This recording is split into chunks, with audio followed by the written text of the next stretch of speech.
नमस्कार। आकाशवाणी जयपुर अजमेर से प्रस्तुत हैं प्रादेशिक समाचार।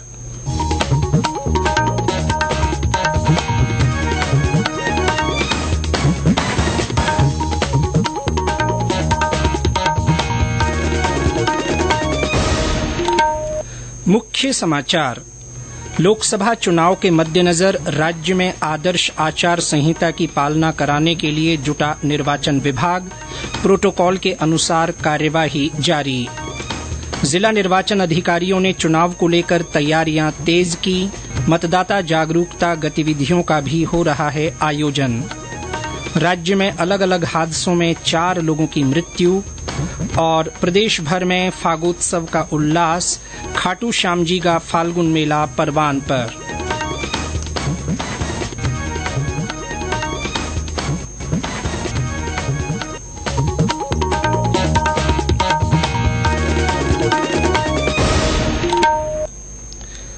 समाचारों के साथ मैं जितेंद्र सिंह पूनिया। और अब समाचार विस्तार से। मुख्य निर्वाचन अधिकारी प्रवीण गुप्ता ने कहा है कि राज्य में आचार संहिता की पालना सुनिश्चित कराने के लिए जिला निर्वाचन अधिकारियों ने कार्यवाही शुरू कर दी है। आज विभिन्न पार्टियों के प्रतिनिधियों को आचार संहिता और अन्य विषयों के बारे में जानकारी देने के बाद मीडिया कर्मियों को संबोधित करते हुए श्री गुप्ता ने कहा कि आचार संहिता की पालना कराने के लिए प्रोटोकॉल के अनुसार कार्यवाही की जा रही है। लोकसभा चुनाव 2024 आचार संहिता कल शाम से घोषणा के पश्चात पूरे राज्य में लग चुकी है। राजनीतिक दलों के साथ जिला स्तर पर और राज्य स्तर पर बैठक लेकर आचार संहिता के संबंध में और उनके जो जिज्ञासा थे, जो उनकी क्वेरीज थी, विधानसभा चुनाव में कुछ उनके सुझाव थे, उनको लिया गया जिस तरह से कि आचार संहिता का पालन सही तरीके से किया जा सके। 24 घंटे में हम लोग जो हमारी प्रोटोकॉल है कि वेबसाइट और सभी जगह से जो सरकारी कार्यालय उनसे जो विज्ञापन लगे होते हैं उनको हटाते हैं। 48 घंटे में पब्लिक प्लेसेस से, 72 घंटे में कोई प्राइवेट है तो एमसीसी की अनुपालना के लिए सी विजिल ऐप जो कि पिछले विधानसभा चुनाव में काफी कारगर रहा था। उन्होंने कहा कि दिव्यांगजनों और 85 वर्ष से अधिक आयु के मतदाताओं को इस बार भी घर पर वोट देने की सुविधा दी जाएगी। श्री गुप्ता ने कहा कि सभी मतदाता वोटर हेल्पलाइन ऐप पर ऑनलाइन वोटर लिस्ट में अपना नाम देख सकते हैं और इसी ऐप पर अपना नाम भी जुड़वा सकते हैं। लोकसभा चुनाव में इस बार प्रदेश के 5 करोड़ 32 लाख से ज्यादा मतदाता अपने मत का प्रयोग करेंगे। मुख्य निर्वाचन अधिकारी ने बताया कि इनमें 2 करोड़ 77 लाख से अधिक पुरुष और लगभग 2 करोड़ 54 लाख महिला मतदाता हैं। थर्ड जेंडर मतदाताओं की संख्या 616 है। वहीं 1,41,193 सर्विस मतदाता हैं। चुनाव के लिए इस बार प्रदेश भर में 51,756 मतदान केंद्र बनाए गए हैं। इसके साथ ही 1,095 सहायक मतदान केंद्र भी बनाए गए हैं। इनमें सबसे ज्यादा 2,611 मतदान केंद्र बाड़मेर लोकसभा क्षेत्र में हैं। उन्होंने बताया कि 85 वर्ष से अधिक आयु के वरिष्ठ नागरिकों और 40% से अधिक दिव्यांग श्रेणी के विशेष योग्यजन मतदाताओं को लोकसभा चुनाव में पहली बार होम वोटिंग की सुविधा दी जाएगी। श्री गुप्ता ने बताया कि मतदाता सूची में नाम जोड़ने की प्रक्रिया जारी है। लोकसभा आम चुनाव के लिए नामांकन की अंतिम तिथि से 10 दिन पहले तक पूरक सूचियां अपडेट की जाएंगी। निर्वाचन अधिकारी ने बताया कि वोटर मतदाता सूची में अपना नाम जुड़वाने के लिए निर्वाचन आयोग के मतदाता सेवा पोर्टल, मतदाता हेल्पलाइन ऐप और बीएलओ ऐप का उपयोग कर सकते हैं। श्री गुप्ता ने बताया कि उम्मीदवार के लिए चुनाव खर्च की सीमा 95 लाख रुपए तय की गई है। खर्चे की निगरानी के लिए आयोग की ओर से पर्यवेक्षक नियुक्त किए गए हैं। प्रदेश में आदर्श आचार संहिता की पालना के लिए 2019 उड़न दस्ते और 2070 स्थैतिक निगरानी दलों का गठन किया गया है।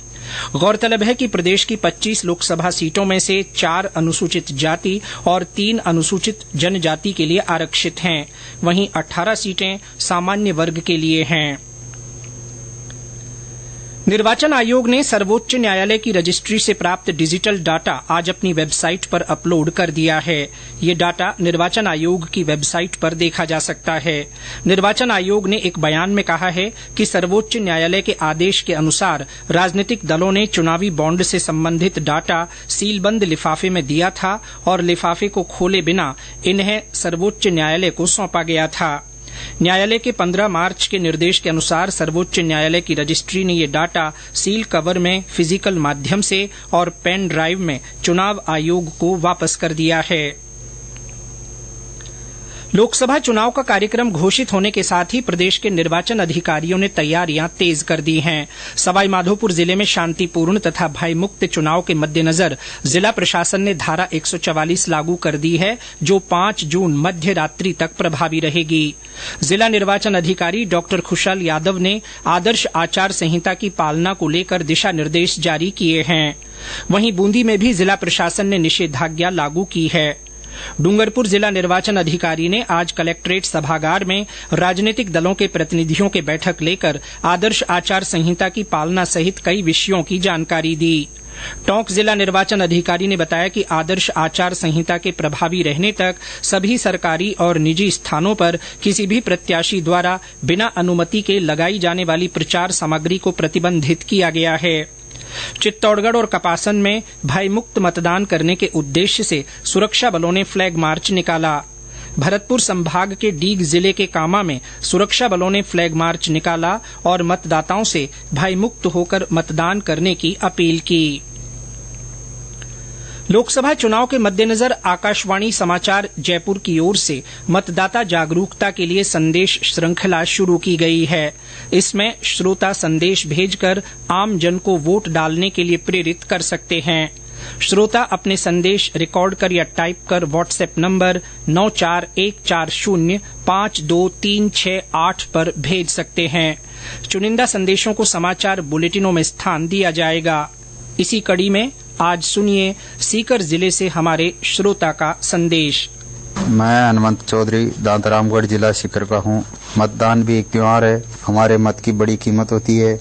हमें सोच समझकर हमारे विकास एवं लोकतंत्र के लिए अपना वोट जरूर देना है। वोट देकर हम वोट त्योहार जरूर मनाएं। हमें बिना डर बिना दबाव के वोट जरूर देना है। चुनावों की तारीख की घोषणा के साथ ही प्रदेश में मतदाता जागरूकता के कार्यक्रमों में तेजी आ गई है। इसी कड़ी में डूंगरपुर में आज जिला निर्वाचन विभाग की ओर से जागरूकता रैली निकाली गई। स्कूली बच्चों और स्काउट्स गाइड्स ने रैली के माध्यम से मतदान करने का संदेश दिया। उधर श्रीगंगानगर जिले में मतदान केंद्रों पर विशेष अभियान चलाया जा रहा है। ये समाचार आकाशवाणी जयपुर अजमेर से प्रसारित किए जा रहे हैं। समाचार बुलेटिन में आपका फिर स्वागत है। राज्य में 2 अलग अलग हादसों में 4 लोगों की मृत्यु हो गई। जयपुर में दिल्ली अजमेर एक्सप्रेस राजमार्ग पर आज अज्ञात वाहन की टक्कर से पति पत्नी की मृत्यु हो गई। हरमाड़ा निवासी पति पत्नी मोटरसाइकिल पर सवार होकर सांगानेर जा रहे थे। इसी दौरान ये हादसा हुआ। वहीं बूंदी जिले के केशोरायपाटन में नहर में नहाने गए 4 बालक पानी में बह गए। इनमें से 2 बच्चों को लोगों ने सुरक्षित बाहर निकाल लिया। वहीं 2 बालक नहर में बह गए, जिनके शव कोटा नगर निगम के गोताखोर दल ने 4 घंटे की मशक्कत के बाद बाहर निकाला। इस हादसे पर लोकसभा अध्यक्ष ओम बिड़ला ने शोक व्यक्त किया है और मृतकों के परिजनों से बातचीत कर अपनी संवेदना व्यक्त की है। दत्तात्रेय होसबोले एक बार फिर राष्ट्रीय स्वयंसेवक संघ के सर कार्यवाह चुन लिए गए हैं। उनका चयन संघ की अखिल भारतीय प्रतिनिधि सभा ने किया। श्री होसबोले का कार्यकाल वर्ष 2027 तक होगा। अखिल भारतीय प्रतिनिधि सभा का 3 दिन का ये वार्षिक आयोजन नागपुर के रेशम बाग इलाके में स्मृति भवन परिसर में शुक्रवार से शुरू हुआ था। इस बैठक में संघ से जुड़े संगठनों के 1,500 से अधिक प्रतिनिधियों की भागीदारी रही। होली का त्योहार नजदीक आने के साथ ही प्रदेश में होली का रंग चढ़ने लगा है। विभिन्न स्थानों पर फागोत्सव के आयोजन हो रहे हैं। ब्रज क्षेत्र भरतपुर में विभिन्न संगठनों की ओर से होली महोत्सव के आयोजन किए जा रहे हैं, तो वहीं आज खाटू श्याम मंदिर में हल्दी मेहंदी कार्यक्रम का आयोजन किया गया, जिसमें महिलाओं ने एक दूसरे को मेहंदी लगाकर होली उत्सव मनाया तथा हल्दी से होली खेलकर ब्रज की परंपरा का निर्वहन किया। इसके अलावा भरतपुर के खिरनी घाट पर ब्रज होली महोत्सव के तहत मथुरा वृंदावन के कलाकारों ने मनमोहक फूलों की होली की प्रस्तुति देकर समा बांध दिया। इस दौरान कलाकारों ने वृंदावन की थीम पर लड्डू होली, अबीर होली के साथ ही ब्रज रसिया की प्रस्तुति देकर होली के माहौल को रंगीन बना दिया। वहीं सीकर जिले के खाटूश्यामजी में चल रहा मेला इन दिनों परवान पर है। आज मेले के 7वें दिन फागोत्सव की धूम है। रींगस से पदयात्रा करके आने वाले भक्त तोरण द्वार पर गुलाल से होली खेल रहे हैं। वहीं कई भक्त बाबा श्याम के भजनों पर नृत्य कर रहे हैं। मेले में अब तक 6 लाख से ज्यादा श्रद्धालु दर्शन कर चुके हैं। खाटू में मुख्य मेला 20 मार्च को आयोजित होगा। उधर बाड़मेर में भी इन दिनों फागोत्सव की धूम है। विदेशी सैलानी भी होली के रंग में रंगे नजर आ रहे हैं। प्रदेश में कई स्थानों पर तापमान में बढ़ोतरी होने से गर्मी का असर बढ़ गया है। 1-2 स्थानों को छोड़कर लगभग सभी जगह अधिकतम तापमान 30 डिग्री सेल्सियस से ऊपर रिकॉर्ड किया गया। मौसम केंद्र जयपुर के अनुसार पिछले 24 घंटों में सबसे ज्यादा 35.6 डिग्री सेल्सियस तापमान फलौदी में दर्ज किया गया। इसके अलावा बाड़मेर में 35.5, डूंगरपुर में 34.2, जैसलमेर में 33.5, जोधपुर में 32.5 और चित्तौड़गढ़ में 32 डिग्री सेल्सियस तापमान रिकॉर्ड किया गया। वहीं राजधानी जयपुर में पारा 30.7 डिग्री सेल्सियस दर्ज किया गया। राज्य में अगले 1 सप्ताह तक मौसम शुष्क रहने का पूर्वानुमान है। भरतपुर में लोहागढ़ केसरी कुश्ती दंगल का आयोजन किया गया। दंगल में राजस्थान के अलावा उत्तर प्रदेश, हरियाणा और दिल्ली के 120 पहलवानों ने भाग लिया। कुश्ती दंगल के दौरान दर्शकों और पहलवानों को मतदान करने की भी शपथ दिलाई गई। साथ ही 18 वर्ष की आयु पूरी कर चुके युवाओं से मतदाता सूची में नाम जुड़वाने की अपील भी की गई। दंगल में रोमांचकारी मुकाबलों में फाइनल कुश्ती जीतने वाले पहलवानों को गुर्ज, पट्टा और प्रोत्साहन राशि देकर पुरस्कृत किया गया। और अंत में मुख्य समाचार एक बार फिर। लोकसभा चुनाव के मद्देनजर राज्य में आदर्श आचार संहिता की पालना कराने में निर्वाचन विभाग जुटा। प्रोटोकॉल के अनुसार कार्यवाही की जा रही है। जिला निर्वाचन अधिकारियों ने चुनाव को लेकर तैयारियां तेज कर दी हैं। मतदाता जागरूकता गतिविधियों का भी आयोजन किया जा रहा है। राज्य में अलग अलग हादसों में 4 लोगों की मृत्यु हुई है और प्रदेश भर में फागोत्सव का उल्लास है। खाटूश्यामजी का फाल्गुन मेला परवान पर है।